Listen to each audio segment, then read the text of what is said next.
விஜய் என்ன நினைக்கிறாரு? கம்யூனிஸ்டுகள் மற்றும் விசிகாவை இன்னைக்கு நம்ப முடியாதுன்னு நினைக்கிறாரு. இதுதான் உண்மை. அவருக்கு ஒரு 6 கன்ஃபார்மா தேவை.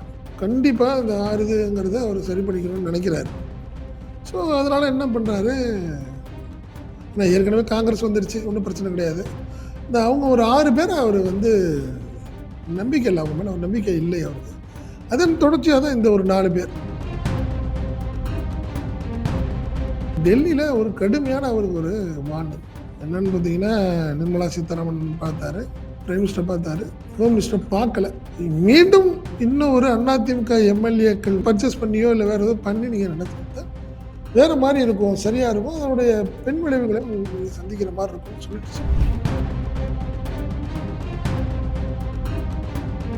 சிபிஐ விசாரித்தால் விசாரணை கண்டிப்பா வரும், அதுல ஒன்றும் மாற்றம் இல்லை.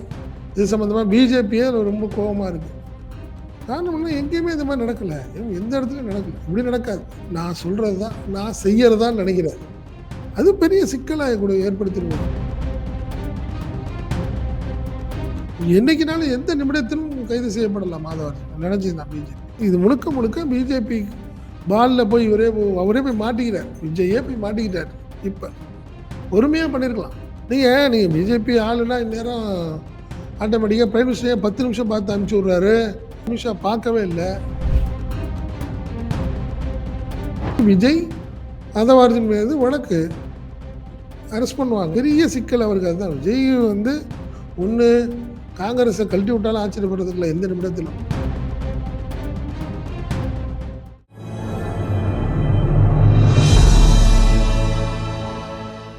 தமிழ் நியூஸ் நேர்களுக்கான வணக்கம். இன்றைய நேர்காணலில் நம்ம இணைந்திருப்பவர் தமிழ் நியூஸோட ஆசிரியர் மற்றும் பத்திரிகையாளர் செந்தில் சார். சார் வணக்கம். வணக்கம். முக்கியம் வணக்கம். அஇஅதிமுகவுடைய கொறடாவாக திரு இபிஎஸ் அவர்களால் முன்மொழியப்பட்டிருந்த திரு அக்னி கிருஷ்ணமூர்த்தி அவர்கள் தற்போது கவர்னரை சந்திச்சிருக்கிறாரு. பல கோரிக்கைகளை அவர் முன்னடக்கிய அந்த கோரிக்கைகளை கொடுக்க போறாரு அப்படிங்கிற ஒரு செய்தி. என்னென்ன கோரிக்கைகள் அவர் முன்வைக்க போறாரு, ஏற்கனவே குதிரை பேர ஆட்சி அப்படிங்கிற ஒரு தொடர்ந்து இந்த சார்ஜஸ் எல்லாம் இபிஎஸ் தரப்பு வச்சிருந்தாங்க. அந்த கோரிக்கைகளுடைய முக்கியத்துவங்கள் என்னென்ன சார்? இல்லை, அது இப்போ நம்ம ஆக்சுவலாக பார்த்தீங்கன்னா நம்ம ஏற்கனவே பல முறை பேசணும். நம்ம என்ன பேசணும்னா, இந்த ஒரு 3 எம்எல்ஏக்கள் ப்ளஸ் அப்புறம் இன்னொருத்தர் மொத்தம் 4 எம்எல்ஏக்களுடைய ராஜினாமாங்கிறது ஒரு அரசியல் ரீதியான ஒரு நிலைப்பாடாக இருக்கலாலும் ஜனநாயகத்தில் சரியாக இருக்காது. காரணம் ஒரு 20 நாள் கூட ஆகலை. என்ன இத்தனைக்கும் எந்த ப்ராக்ரஸும் இல்லை. திடீர்னு அவங்க ராஜினாமா பண்ணுறாங்க. ராஜினாமா பண்ணது உடனே டக்குன்னு தேவைக்க நிர்வாகிகளை பார்த்து சால்வை போடுறாங்க, கட்சியில் சேர்றாங்க. ஸோ இந்த விஷயங்கள் ஒரு நெருடலான விஷயம் அப்படிங்கிறது தான் எல்லாத்துக்கும் தெரிஞ்ச ஒரு விஷயம். விஜய் என்ன நினைக்கிறாரு, கம்யூனிஸ்டுகள் மற்றும் விசிகாவை இன்னைக்கு நம்ப முடியாதுன்னு நினைக்கிறார். இதுதான் உண்மை. அவருக்கு ஒரு 6 கன்ஃபார்மாக தேவை. கூடுதல் வர்றதுங்கிறது அப்புறம் ஒரு கண்டிப்பாக இந்த 6 இதுங்கிறத அவர் சரி பண்ணிக்கணும்னு நினைக்கிறாரு. ஸோ அதனால் என்ன பண்ணுறாரு, ஏன்னா ஏற்கனவே காங்கிரஸ் வந்துருச்சு, ஒன்றும் பிரச்சனை கிடையாது.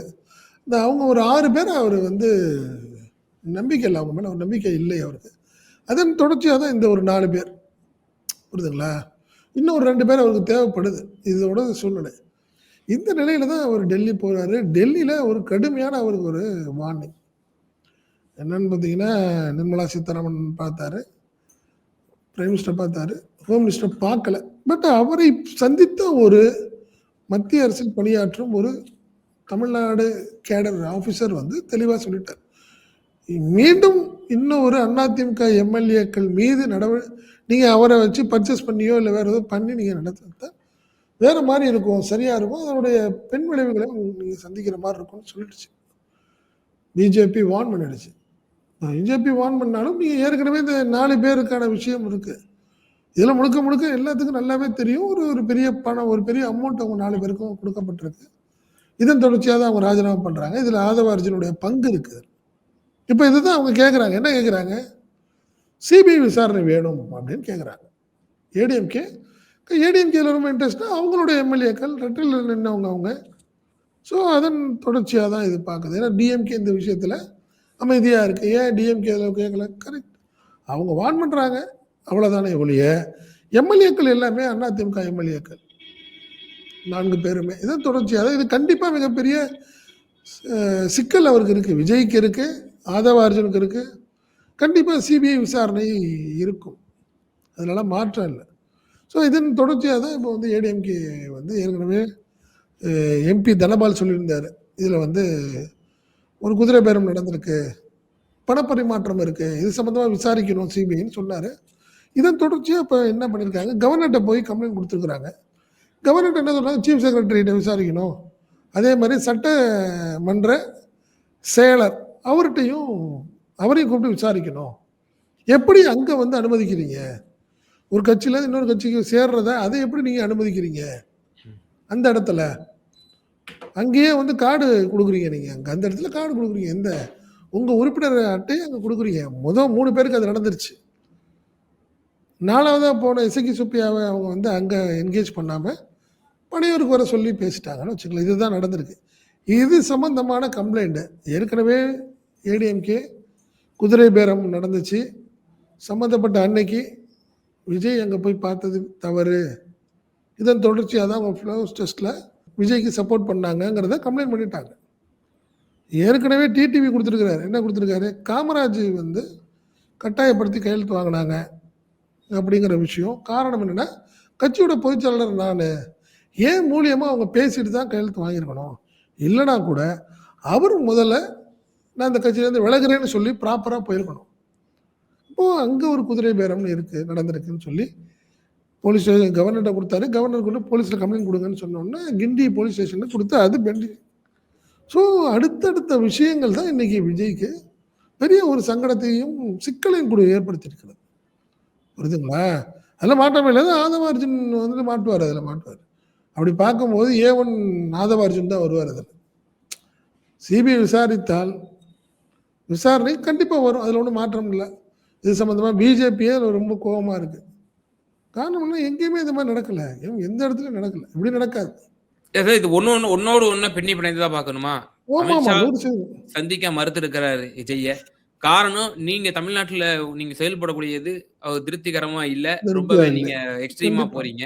கண்டிப்பா. ரெண்டாவது, அதிமுகவை ஒரு துருப்புச்சீட்டா வச்சுக்கலாம் எப்பனாலும். இப்போ நீங்க திடீர்னு நீங்களே ஒரு பெட்டிஷனை கொடுங்க, கவர்னர் உத்தரவு போட்டா நாளைக்கு சிபிஐயும் வரலாம்.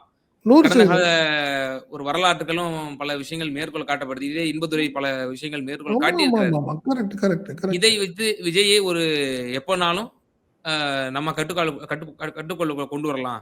அவர் காங்கிரஸ் என்கரேஜ் பண்ணிட்டு இருக்கிறாரு, மதசார்பற்ற அணி அப்படின்னு சொல்லி நமக்கு எதிராக ஒரு பிரச்சாரத்தை பண்ணிட்டு இருக்காரு. இவ்வளோ சீக்கிரமா இவ்வளோ அர்ஜென்ட்டா விஜய் தரப்போ ஆதவ அர்ஜுனோ யாரோ சொன்ன விஷயங்களுக்காக நடக்க வேண்டிய அவசியமே இல்லை. நீங்கள் இனிமேல் 6 மாதம் கழிச்சு தான் நீங்கள் வந்து நம்பிக்கையில்லா தீர்மானம் கொண்டாட முடியும். நீங்கள் ஆல்ரெடி முடிஞ்சிச்சு, ஃப்ளோர் டெஸ்ட்டில் நீங்கள் அறுதி பெரும்பான்மையை காட்டிட்டீங்க. இவ்வளோ அர்ஜென்ட் எதுக்கு இவ்வளோ அர்ஜென்ட் தேவையான்னு பொறுமையாக இருந்துருக்கலாம். இருக்கட்டும், 1 மாதம் விட்டுருக்கலாமே, அதுக்கப்புறம் பண்ணியிருக்கலாமே. அடுத்தடுத்த விஷயங்கள் ஏன்? நீங்கள் ஏற்கனவே உங்களுக்கு வந்து இந்த ஃப்ளோர் டெஸ்ட்டுக்கு முன்னாடி நீங்கள் நடந்துக்கிட்ட முறைகள் சரியாக இல்லைன்னு ஒரு கம்ப்ளைண்ட் இருக்குது, பொறுமையாக இருந்திருக்கலாம். இதுக்கு தான் அதில் பக்குவம் இல்லை.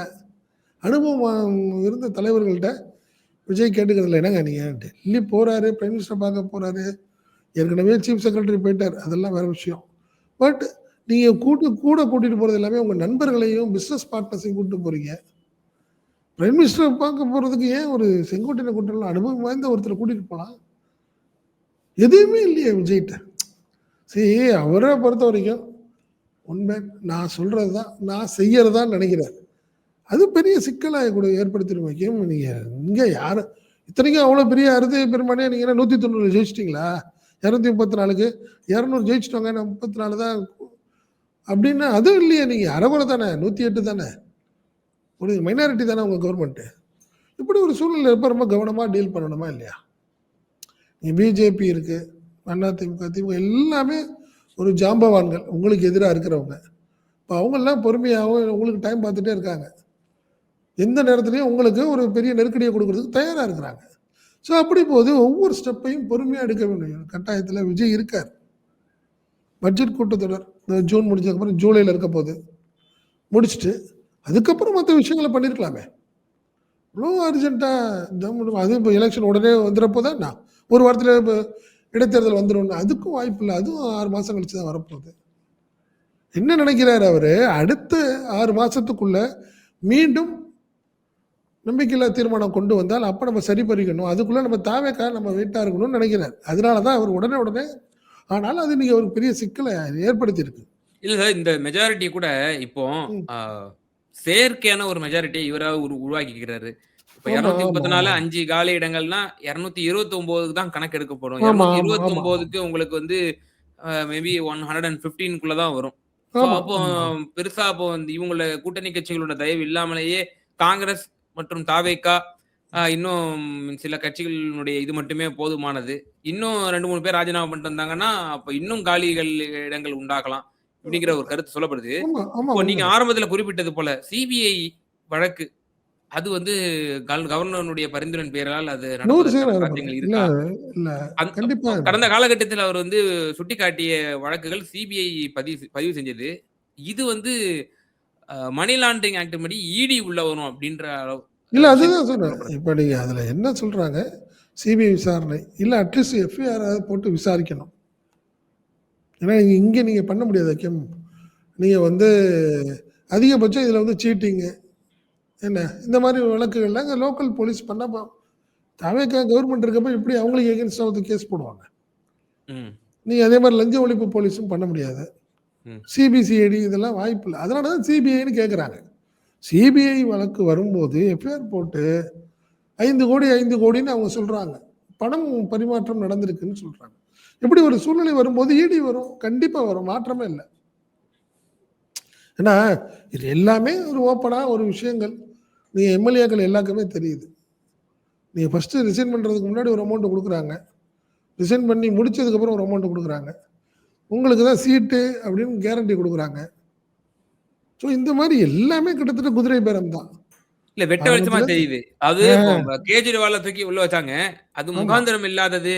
அது டெல்லி மதுபான கொள்கை ஊழல் வழக்கு சம்பந்தமாக உள்ள இது வச்சாங்க. அது கோவா மட்டும் அவருக்கு இல்லாம ஒரு கோவால ஒரு ஆ, அமௌண்ட் புடிக்கிறாங்க. அத ம். வச்சு இவர ஒரு செயின் லிங்க் சந்திரசேகர் சிசோடியா அவர்களுடைய ஆ மகளையும் இதுல வந்து கவிதாவ அக்யூஸ்டா புடிச்சாங்க. இது பண்ணாங்க. மணீஷ் சிசோடியாவ புடிச்சு மனுஷ் அங்கேருந்து சிசோடியா இப்படியே வலிச்ச ஏற்கனவே 1 1/2 வருஷத்துக்கு மேல வச்சிருந்தாங்க உள்ள. அத வச்சு அப்படியே இழுத்துட்டு வந்தாங்கன்னு வச்சுக்கங்களேன். பட் இங்க ம். அதே மாரி தான். யாதவ அர்ஜுனுடைய என்னைக்குனாலும் எந்த நிமிடத்திலும் கைது செய்யப்படலாம் மாதவ அர்ஜுன். நினைச்சதுதான் பிஜேபி. காரணம் ஆனா அவரே ஓப்பனா பிஜேபியோட ஆளுன்னு சொல்லப்படுதே சார். இல்ல அதுதான். நான் என்ன சொன்னேன்னா, இது முழுக்க முழுக்க பிஜேபி பால்ல போய் அவரே போய் மாட்டிக்கிறார். விஜயே போய் மாட்டிக்கிட்டார். இப்ப. பொறுமையா பண்ணியிருக்கலாம். நீங்க பிஜேபி ஆளுன்னா இந்நேரம் ஆட்டோமேட்டிக்கா பிரைம் மினிஸ்டரே 10 நிமிஷம் பார்த்து அனுப்பிச்சு விடுறாரு. அமித்ஷா பார்க்கவே இல்ல. ம். புரியுதுங்களா? ஏன் ஒரு முக்கியமான அதிகாரி உங்கள்ட்ட கூப்பிட்டு ஒரு சில அட்வைஸ் பண்ணிட்டு அனுப்புறாங்க. நீங்க ஏற்கனவே பண்ண தப்புக்கு ஒரு பெரிய பாதிப்பு இருக்க போகுது உங்களுக்கு. இந்த நிலையில மீண்டும் சில பேர கூப்பிட்டு இப்படி பண்ணீங்கன்னா, சரியா இருக்காது அப்படின்னு வார்ன் பண்ணி ஒரு அதிகாரி அவர்ட்ட பேசிட்டு போறாரு. இது நடந்தது தமிழ்நாடு பவன்ல நடக்குது. இது நடந்து பேசிட்டாங்க. அதுக்கப்புறம் தான் விஜய் வந்து ஒரு மாரி அப்செட் ஆயி, ஆட்டோமேட்டிக்கா காங்கிரஸுடைய அவங்க வீட்டுக்கு போகல. சோனியா காந்தி கூப்பிடல. அதெல்லாம் வேற விஷயம். ராகுல் காந்தியும் அவரும் ரொம்ப க்ளோஸா தான் இருக்காங்க. நம்ம இத மறுக்க முடியாது. என்ன? அப்படி இல்லன்னா, அவர் எப்படி இங்க பதவியேற்பு விழாவுக்கு வருவார்? ஸோ இந்த நிகழ்ச்சியெல்லாம் தவிர்த்துட்டு பேசாம வந்துட்டார். பயங்கர அப்செட்ல தான் வராரு அவர். ஸோ அதனால இப்ப மீண்டும், மீண்டும் ஒரே தவறை செய்யும் பட்சத்தில், தாவேகாவுக்கு மிகப்பெரிய சிக்கல். அதுலலாம் மாற்று கருத்தே கிடையாது. யாதவார்ஜுன் வந்து பெரிய மிஸ்டர் கிளீன் மாரி பேசிட்டு இருக்கிறாரு. பட் எவிடன்ஸ் நெறைய மாட்டிக்கிட்டாரு. அதான் நம்ம பலமுறை சொல்லிட்டோம். கரூர் சம்பவம் சம்பந்தமா இத பத்தி ஒரு வார்த்தை யாரும் சொல்ல மாட்டேங்கிறீங்க. ஆளுங்கட்சி ஆயிட்டீங்க. எவ்வளோ எவிடன்ஸ் எடுத்திருக்கலாம். போலீஸ் ஆஃபீசர்ஸ் இருக்காங்க. எல்லாமே ஒண்ணுமே பண்ண முடியாது. இதே மாரி இப்ப அடுத்த சிக்கல் நீங்க குதிரை பேரம்ங்கிற பேர்ல பெரிய சிக்கல்ல மாட்டிக்கிட்டீங்க. அதனால நீங்க என்னை பொறுத்தவரை பிஜேபியின் வாயில் சிக்கிய ஒரு சரியான ஒரு என்ன சொல்றது? எலியா மாட்டிக்கிட்டாரு விஜய். எந்த நேரத்திலயும் எதுனாலும் நடக்கும். அதுதான் உண்மை. இப்போ அ இந்த ஆட்சி சீராக கம்ப்ளீட் செய்றதுக்கு அது இயலுமா?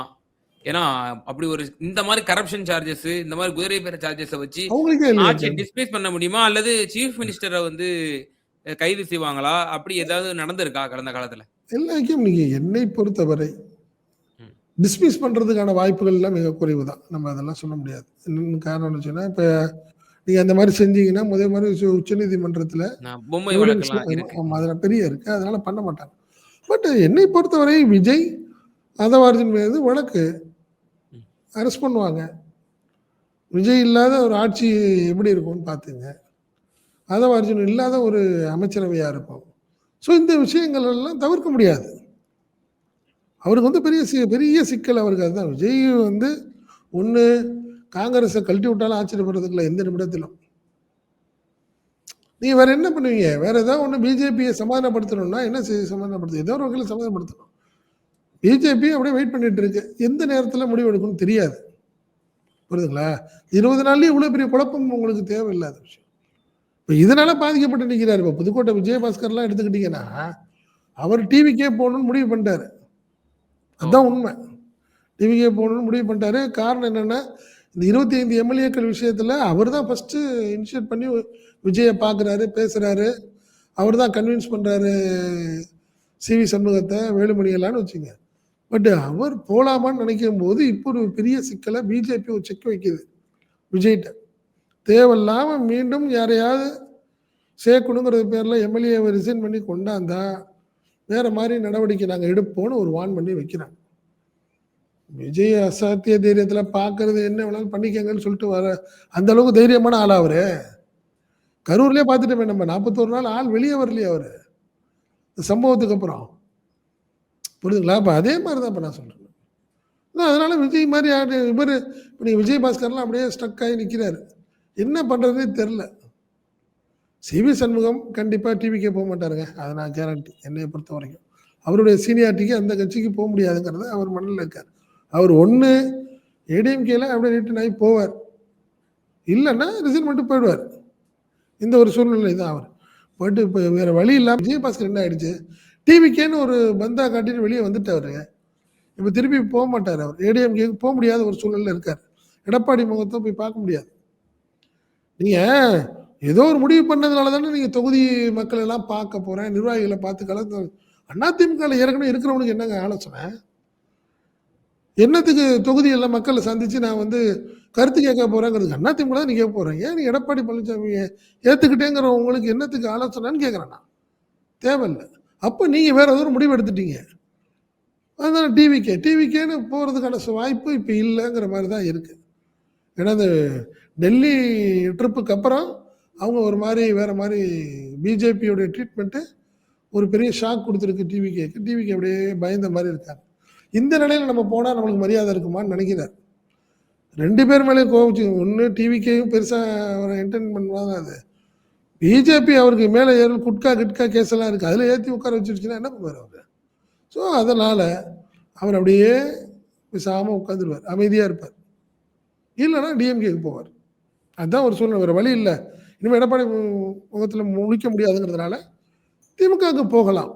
செகண்ட் ஆப்ஷன் தான் டிஎம்கே. என்னைய பொறுத்தவரைக்கும் அவருடைய ஃபர்ஸ்ட் ஆப்ஷன் டிவிகே தான். ஏன்னா கண்டிப்பா ஆதவர்ஜன்ட்ட பேசியிருப்பாரு. இல்ல தலைவா ஏற்கனவே எங்க ஆள்ட்ட வேற மாரி வார்ன் பண்ணிட்டாங்க. இப்ப வேண்டான்னு கூட சொல்லலாம். 2 மாசம் கழிச்சு வேணா போகலாம். இதுதான் ஒரு தற்போதைய நிலை. எல்லாரும் ஒரு பார்வை முன் வச்சாங்க. அதாவது விஜய் அதிமுகவ பலவீனப்படுத்துறாரு. அந்த தலைவர்கள்லாம் உடைச்சுட்டு வர்றாரு அப்படிங்கிற ஒரு கருத்து. அதிமுகவ பலவீனப்படுத்தினாலும், ஆனால் அதுல வந்து இபிஎஸ் அவர்கள், அவருடைய தலைமை தான் வந்து இவரு வந்து டைரக்ட்டா அட்டாக் பண்றாரு விஜய். எனவே இபிஎஸ் வந்து இதுல எமர்ஜ் ஆக கூட சில வாய்ப்புகள் இருக்கு அப்படிங்கிற இன்னொரு கோணத்திலயும் சொல்றாங்க. இப்போ டைரக்ட்டா விஜய் இப்போ இபிஎஸ் கூட மோதுறாரு. இபிஎஸும் சட்ட ரீதியாக என்ன எடுக்க முடியுமோ, இப்போ இன்னைக்கு கவர்னர சந்திச்சு பெட்டிஷன குடுத்திருக்கிறாரு. நாளைக்கு என்ன வேணாலும் நடவடிக்கை எடுக்கலாம் கவர்னரு. டிடிவி தினகரனுடைய எம்எல்ஏனுடைய அ தரவுகளும் என்ட்ட இருக்கு அப்படின்னு சொல்லி டிடிவி தினகரன் சொல்றாரு. என்ன வேணாலும் நடக்கலாம். வெயிட்டிங் ஆமாம். நாளைக்கு இபிஎஸ்ஸே எமர்ஜ் ஆவதற்கான வாய்ப்புகளும் இருக்கா? த்ரூ அ இந்த இஷ்யூ மூலியமா. இல்ல என்னை பொறுத்தவரை போமாட்டாரு அப்படின்னு தான் நான் நினைக்கிறேன். என்ன காரணம் அவர் அவமானப்படுத்தப்பட்டார்ல. ஏற்கனவே தன்னை எதிர்த்து போன ஒரு கூட்டத்த சப்போர்ட் பண்ணிட்டாரு விஜய். அவங்கள பார்த்து என்கேஜ் பண்ணிட்டாரு. புரியுதுங்களா? விஜய் ஒரு நம்பிக்கையான ஒரு தலைவர் இல்லைங்கிறத ப்ரூவ் பண்ணிட்டாரு. அதில பயங்கர அப்செட் எல்லாமே. யாரு வேலுமணி, சிபிஎஸ் எல்லாம் பயங்கர அப்செட். அவர நம்பி நம்ம போனோம். அட் எனி காஸ்ட் நம்மளுக்கு ஏதாவது பண்ணி குடுத்துருக்கணும். அது நம்ம சைடு இறங்கி இருந்திருக்கணும் அப்படிங்கிறது அவங்களோட எண்ணம். பட் அதில இல்ல. பட் ஒரு ரொம்ப வீக்கான ஒரு தலைவரா கிட்டத்தட்ட அவருடைய நடவடிக்கைகள்லாம் அப்படித்தானே ஹக்கீம் இருக்கு. திரு ஒரு இபிஎஸ் நடவடிக்கை. அ ஆமா. அதனால நீங்க எனக்கு என்னை பொறுத்தவரை அவரு ஒரு விஷயத்துல இருக்காரு. பொதுச் செயலாளர்ன்னு நம்ம இருக்கிறோம். நம்ம இருந்துக்கணும்னு நினைக்கிறாரு. அவ்வளோதான். இந்த கட்சி இருக்கட்டும். அது நம்மள்ல யாரும் புடுங்க மாட்டாங்க. 2வது பிஜேபியோட அனுசரிச்சு போயிருவோங்கிறதுல தெளிவா இருக்காரு. பிஜேபியோட அனுசரிச்சு போற வரைக்கும் நம்மளுக்கு எந்த பிரச்சனையும் இல்லைன்னு அவர் நினைக்கிறாரு. இல்ல அதனால அப்ப என்னை இன்னொரு பொறுத்தவரை கேள்வி வருது. அப்ப பிஜேபியினுடைய தூண்டுதலின் பேர்ல தான் திரு அக்னி கிருஷ்ணமூர்த்தி கவர்னர்ட்ட இப்படி ஒரு மனுவ குடுக்குறாராங்கிற ஒரு கேள்வியும் இப்ப அதுக்கடுத்து இல்ல எழும்ப தோணுது. 100% இருக்கலாம். 100% இருக்கலாம். ம். நீங்க இந்த ம். விதத்துல வேற யாரும் குடுக்க முடியாது. அஃபிஷியலா அவர் தான் கொறடா. ஸோ அவர் குடுக்குறாரு. எங்க எம்எல்ஏ அவங்க. அதுக்காக அவர் குடுக்குறாரு. புரியுதுங்களா? நீங்க அதனால இந்த இந்த விஷயத்துல யாருனாலும் பொதுச் செயலாளரா குடுத்துருக்கலாம். அவர் ஒரு பெட்டிஷன் குடுத்துருக்கலாம். ஏன்னா, அது இப்ப மாரி கிடையாது. இப்ப நேரா போய் குடுக்கணுங்கிற சூழ்நிலை கிடையாது. எடப்பாடி பழனிசாமி மெயில்ல கூட அனுப்பியிருக்கலாங்க சில கம்ப்ளைண்ட்ஸ். புரியுதுங்களா? ஃபர்ஸ்ட் டைம் அப்படித்தானே பண்ணாரு அவரு. ம். அதனால தானே நீங்க அந்த 25 பேரு எம்எல்ஏக்கள்ல நீங்க சி.வி. சண்முகத்துக்குலாம் பதவி பிரமாணம் செய்து கொடுக்க முடியாதுன்னு கவர்னர் வேண்டாங்க. எனக்கு கம்ப்ளைண்ட் வந்திருக்குன்னு சொன்னதுனால நிப்பாட்டாரு. ஸோ இப்ப வேற மாரி ஒரு ஆட்டம் ஆரம்பிச்சிருக்குது பிஜேபி. எப்படி தாங்குவாரா விஜய்? எங்க ஆதவ அர்ஜுன் எப்போது கைது செய்யப்படுவார்? அப்படிங்கிற ஒரு சூழ்நிலைலாம் வந்துட்டு இருக்குல்ல உங்களுக்கு. அடுத்த கட்டத்துக்கு என்ன வேணாலும் நடக்கும். நிச்சயமா சார். எங்கெல்லாம் வடநாட்டுலலாம் நம்ம என்னென்னலாம் அ ஒரு ஏதோ கண்ணுக்கு எட்டாத தூரத்தில் நடந்த சம்பவங்கள்லாம் நம்ம பல விஷயங்கள் பேசியிருப்போம் கடந்த காலத்துல ஒரு 5 வருஷம், 10 வருஷத்துக்கு தமிழ்நாட்டுல முன்னாடி. நடக்குது. ஆனா, அப்ப அதெல்லாம் ஒரு 10 வருஷத்துக்கு அப்புறம் தமிழ்நாட்டுல கொஞ்சம் லேட்டா நடக்குது. அதனால தமிழர்களுக்கு இது ஒரு அந்நியப்பட்ட ஒரு விவகாரமா இருக்கு. ஆ பார்ப்போம் விஜய் அவனோட ஆட்சி எப்படி போகிறது? கவர்னர் இந்த பெட்டிஷனுக்கு அவர் என்ன ரிப்ளை குடுக்க போறாரு? பாஜக இதுல என்ன கேம் ப்ளே பண்ண போகுது? அப்படிங்கிறது தான் இதுல ஒரு மிக முக்கியத்துவம் வாய்ந்த ஒரு விவகாரமா பார்க்கப்படுது. ரொம்ப நன்றி. உங்களோட நேரத்த பகிர்ந்தமைக்கு. நன்றி. நன்றி.